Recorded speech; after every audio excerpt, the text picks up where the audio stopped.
Sup, gamers? No water today, we're on the coffee, it's early in the morning.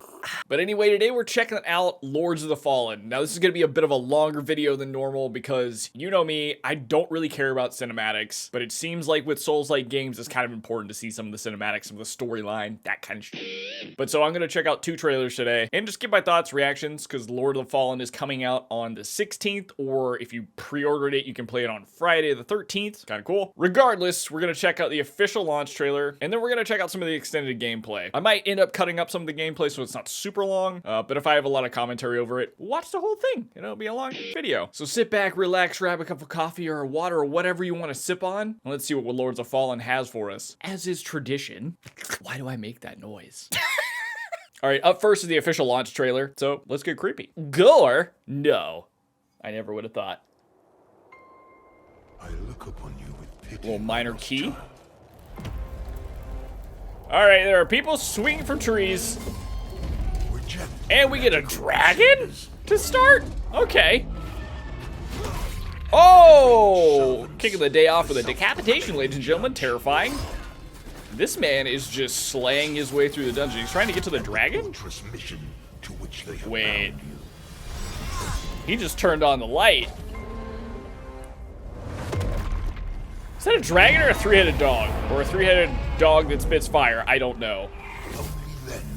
Flame sword? All right, let's go.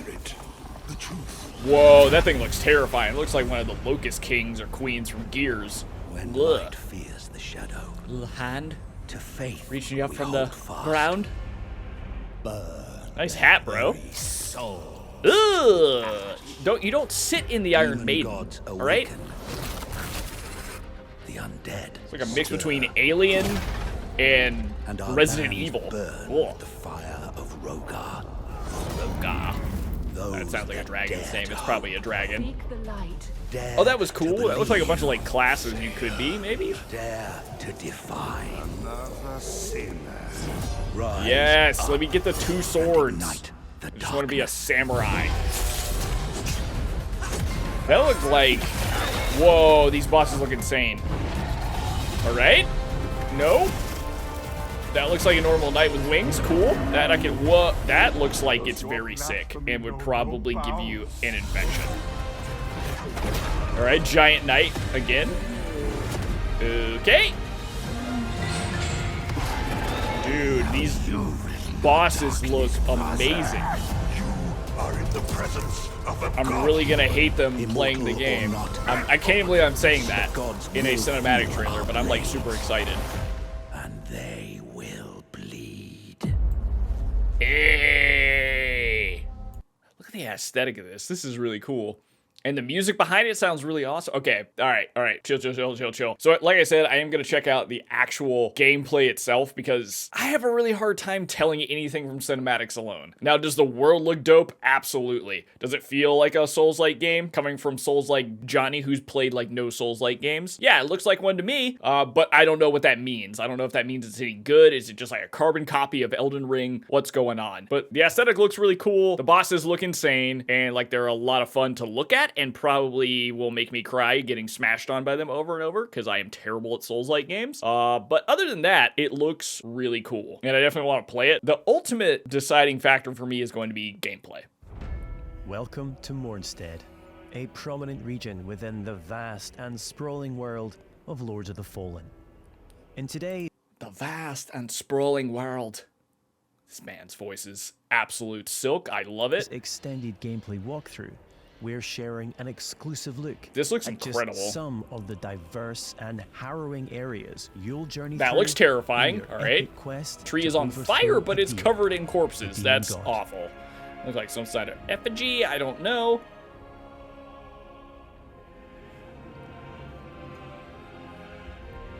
Okay, cool. So we're in. We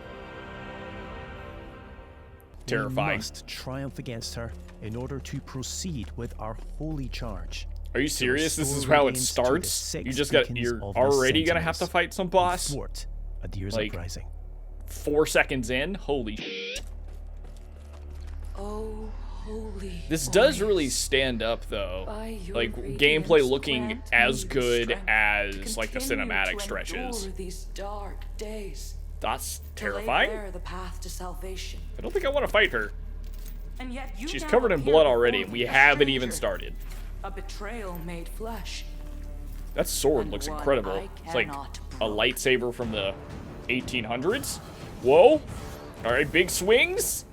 Melee, Is that a tree? magic, and ranged abilities are seamlessly interwoven. Alongside Oh, thank standard God you have attacks, ranged you can choose abilities. between catalysts, bows, crossbows, or throwables. Excuse mapping me? up to 4 Did you say additional bows? magic or ranged skills to Bruh. your controller for immediate access. Bro. This rapidly speeds up combat and reduces the need to swap between options. Oh, that's tight. So you can map stuff to your controller. That's going to be sick. And you can weapon As with swap, it many sounds of the like? imposing I bosses don't you'll know. encounter, Pieta has 2 very distinct stages. Of course. Just when you thought it got bad, it gets worse. Death is not necessarily the end in Lords of the Fallen. That's When slain interesting. in Axiom, the realm of the living, you'll resurrect in Umbral, the realm of the dead. Well, guess where we're going to You have be? one final chance. I'm gonna be in survive. just the underworld half the time. So that is a cool mechanic. Like, you die because everybody dies in Souls-like games, and then you end up in the Dark Realm where you get another shot at redemption. Does that mean you, like, if you defeat it here, you beat it in Living World? I wonder if the boss's phases change depending on what world you're in. That would be insanely hard. But that sounds like kind of what the point of these games are. It's just to be ridiculous. This boss is going to be a pain. It's got, like, its own heavy attacks, and then it sends off, you know, just sentinel versions of itself at you. That's ridiculous. Did you kill it?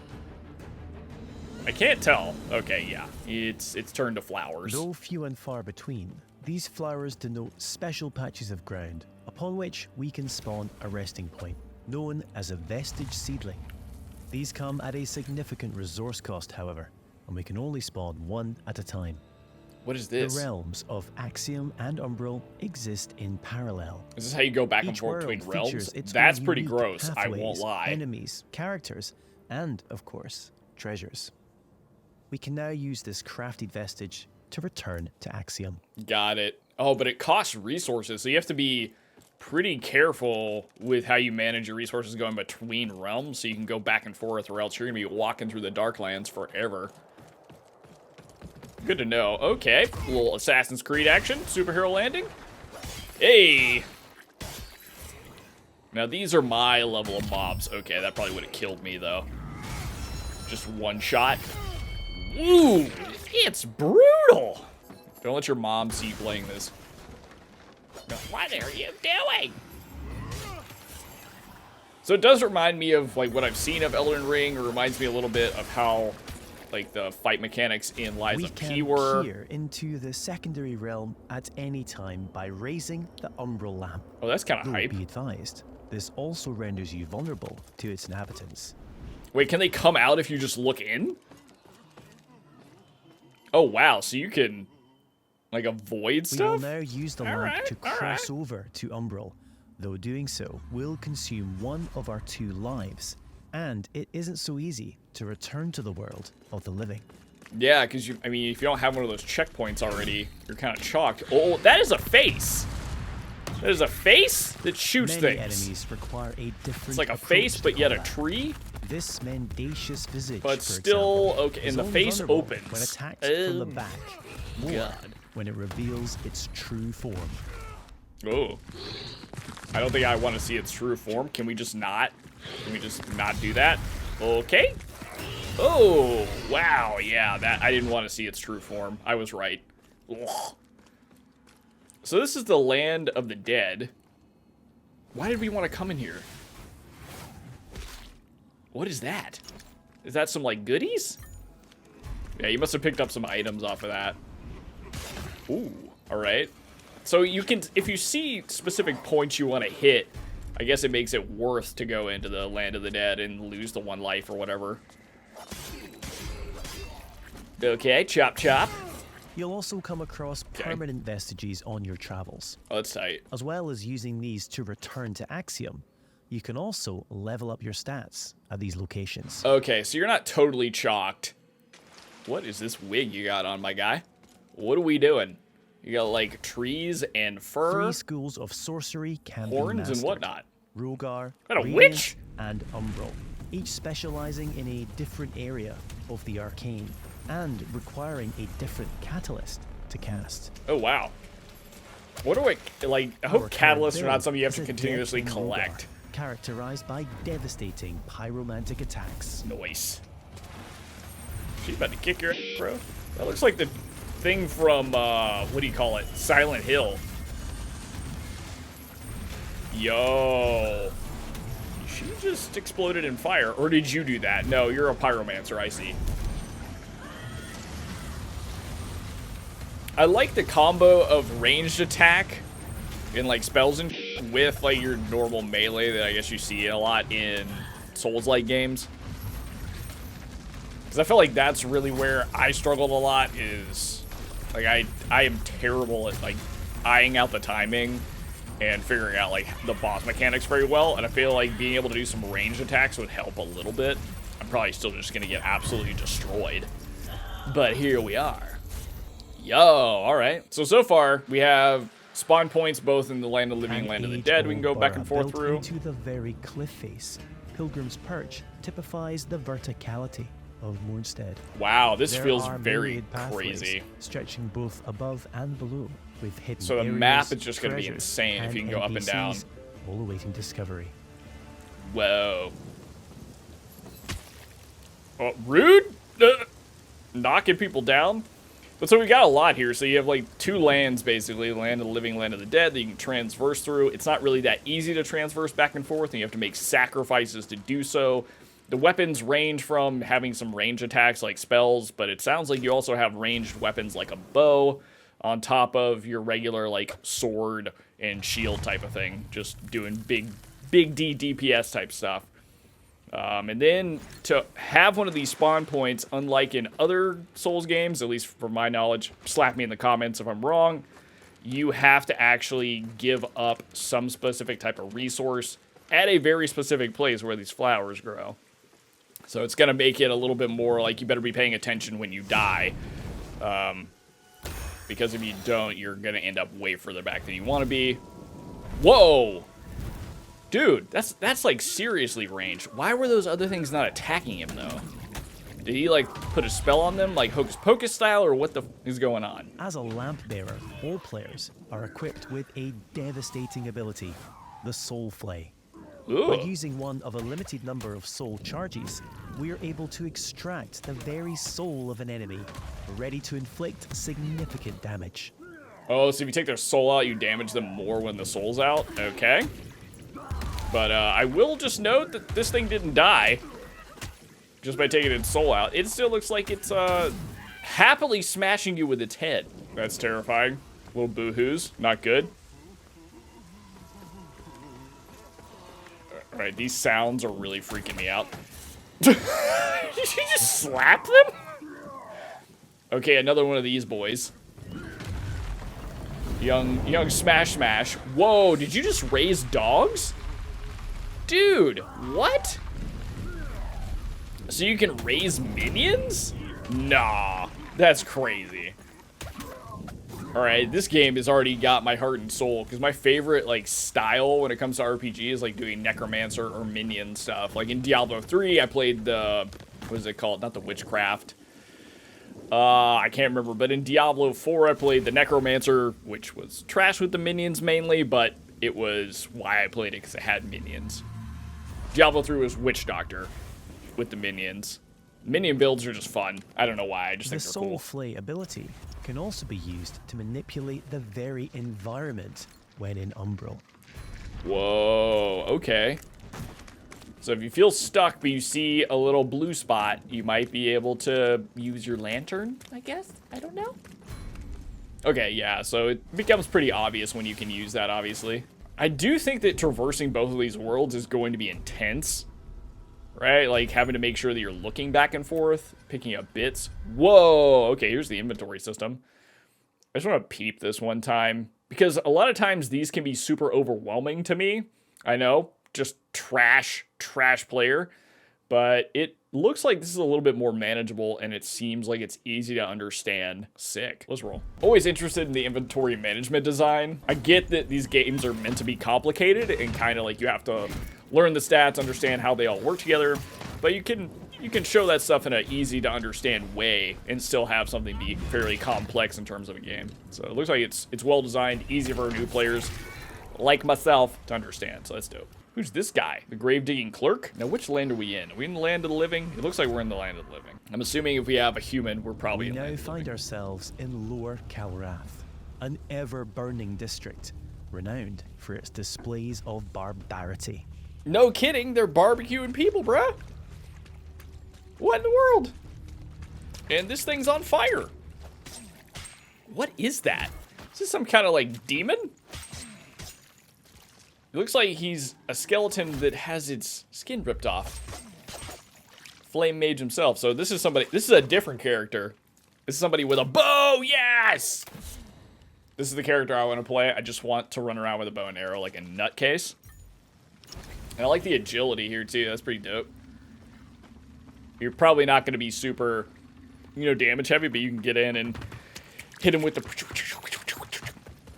And then you can bow him from far away. This is the character that I want to We're now play. going to invite a second player to join us on our journey. Oh, that's a vibe. This is If I had easily friends, I'd achieved play as at a friends. any of the vestiges. That's pretty cool. So they're bringing in the multiplayer aspect. I know Elden Ring has this, and I'm not sure if this is one of those games that like you feel the need to do multiplayer with, or like there are certain bosses or mob types that are easier or more fun to play if you can, you know, have two players of different types in terms of like the classes they're playing. I don't know, but it's pretty sweet. I like the fact that you can play with randos. I mean, it all depends on like who the random is, but people that play this game, these types of games, I feel like they tend to be pretty into them. So you're probably not going to get somebody who's just like absolute dog water unless you get me as your teammate. But don't worry, I won't be doing matchmaking because I wouldn't want to subject anybody to just absolute trash. Whoa! Hey now! That is, the character design in this is really, really sick. You kind of expect it from these games, right? But I am just like so impressed by the character design every time I see one of these games. They're just so hype. Okay, so we got blocks. That's nice. I'm terrible at blocking. Watch any of my Mortal Kombat content and you'll see that. Just the worst at the block. That looks horrifying. I don't want to go in here. No. Ugh. This place is on fire and covered in corpses. In various capacities. Whoa! Your boy just got hit from behind. Whoa. I wonder what type of arrows these are, because it looks like they're imbued with flowers or something, or petals. So I wonder if you can have different types of effects with your arrows. Whatever class this is probably the one I'm going to try and pick. Because I like the idea of being able to shoot the arrows and being a little bit more agile. By It's an probably dumb, umbral but- entity. We will need to track its tendrils in order to locate and expel the source of its power. Whoa. Okay. So you have to like follow pieces of the monster? That's pretty hype. I feel like that could get really frustrating too, though. So you're just like expelling out corpses from the tendrils to free them? Now what? Now do we get to fight the boss? Finally, it's time to face off against the What colossal is that? spurned progeny, Scourge of Calrath. Is he playing with the corpses like they're dolls? Oh my god. Praise Odin, that's terrifying. Whoa! Oh, this is the guy from the thumbnail! There's a hand in his mouth! What is happening? Is it trying to get out? I don't understand. Is there like a monster within the monster? With like 4 hands? Whoa. Alright, so we're chopping its ankles. Remember that. Dude, this thing looks like it's so devastating. Whoa, and it just throws out flames from its mouth? Along with the 5 hands inside the mouth, but we won't even worry about that right now. Holy shit. Did it just like sit on your head? Of course it did. Oh, that's Matt. The floor is lava. Get out. Oh, that's cool. You can traverse different parts of the map. This is probably really good. Oh, well, you need to because the floor is literally lava at this point. Whoa. The music is absolutely blowing my mind. I love it when games really nail the music. Because you're just going to feel absolutely epic playing this. The lands of Mornstead await you. Pre-order Lords of the Fallen now and that's prepare it. to unleash That's the what we get. darkness on Friday, the 13th of October. Wow, that's like, they must have really planned out that launch. That's hilarious and quite awesome at the same time. So I'm pretty hype on that. That looks like a lot of fun. It's going to probably be the hardest game that I've ever played because it's Souls-like on roids as well. It'll probably be harder than Liza P, which I really struggled with. Don't tell my mom because she will be mad. But at the same time, I'm really excited to play this. Looks like it's got a lot of cool variations in its classes. I really want to play the bow and arrow dude, but I would also love to be a pyromancer. That was pretty sick. And be able to like summon fire minions. What's better than that? The bosses look nuts. It's probably going to be in some ways like frustrating in terms of like having to follow things, traverse the map, and trying to figure out like how do you go back and forth between the worlds effectively. But I think it's going to be a lot of fun. It's going to be a super engaging game. Super excited to see what PvP is like. Even though I'll probably be terrible at it, it's still fun to try. And I would actually probably try matchmaking because I feel like I would need a little bit of help on some of these bosses, and it might even just be more fun to play with more people. So that about wraps it up for this one. Thank you for watching, and I'll see you in the next one. Bye!